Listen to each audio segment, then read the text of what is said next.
Oh my god, hi guys. Welcome to my YouTube channel, Life on the Road with the Omonase. And yes, it's your girl, the Omonase.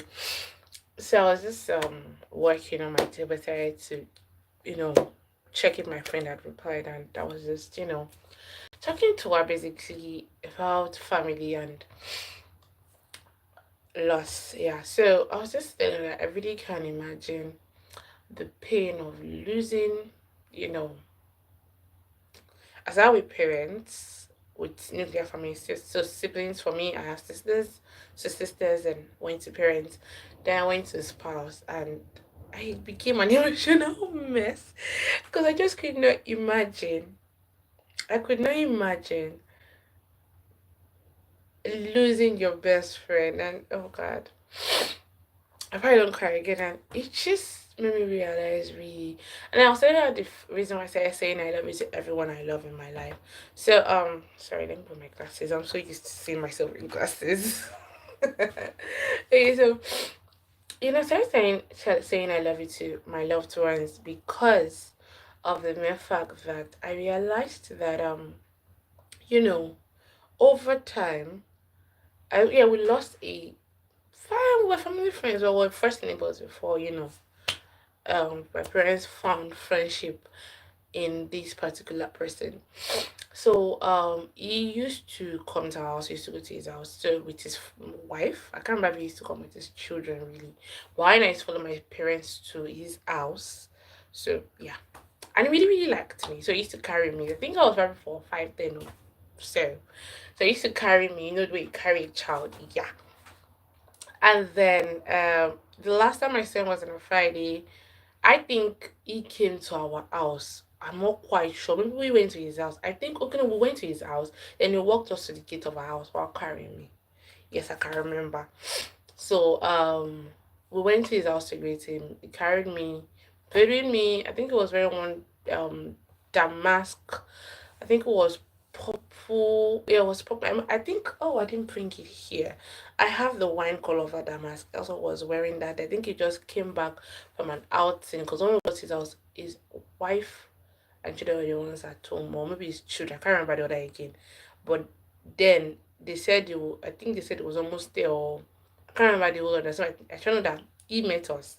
So that was also so all those I think they call it dashiki in Yoruba. So all those like agbada that is short with short shukutu, but it's not short, it's below the knee, so like 3/4 but free.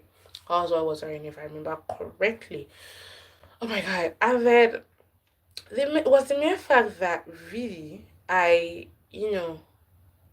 saw him Friday night around 9:10 p.m. and you're telling me on Sunday that he had died on Saturday. Maybe I can't remember, maybe it was around 5 p.m. they had said he died or so. I told him that he had an accident, he and his wife.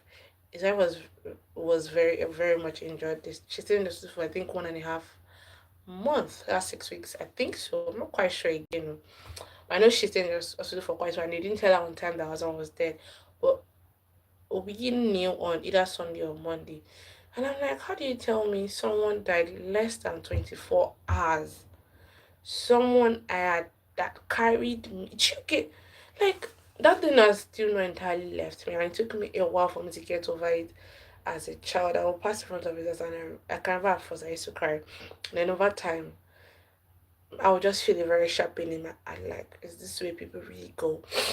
And from that experience I started telling people I love um I started telling people I love that I love you.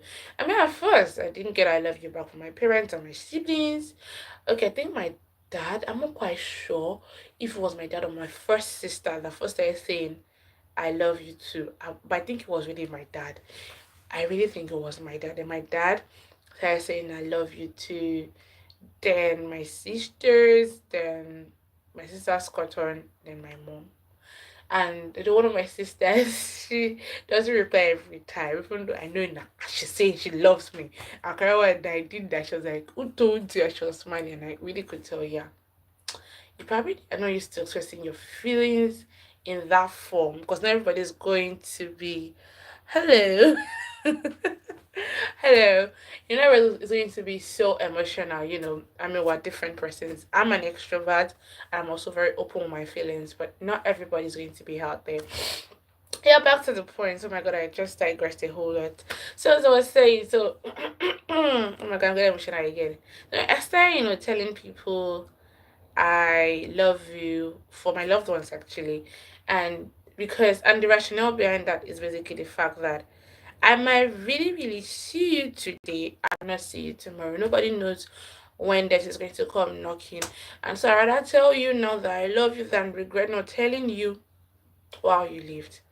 So basically, I was just telling my friend that I became an emotional mess thinking about the fact that thinking about the fact that people actually lose their spouse, and I don't know we to take that in this world or the next, but I sure do know that I would be an emotional mess if I actually, you know I mean, people ill, but love, I don't know, I really don't know, it's just something I don't think about. But yeah, it did make me cry, so that's it.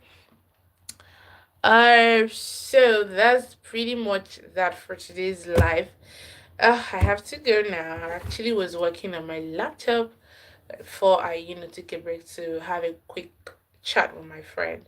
And it's two girls I'm gonna say talking about lifestyle, relationship guide, and as you can see today's highlight is relationships, basically family and losing a loved one. How would you take it? So I'm going to leave you with this.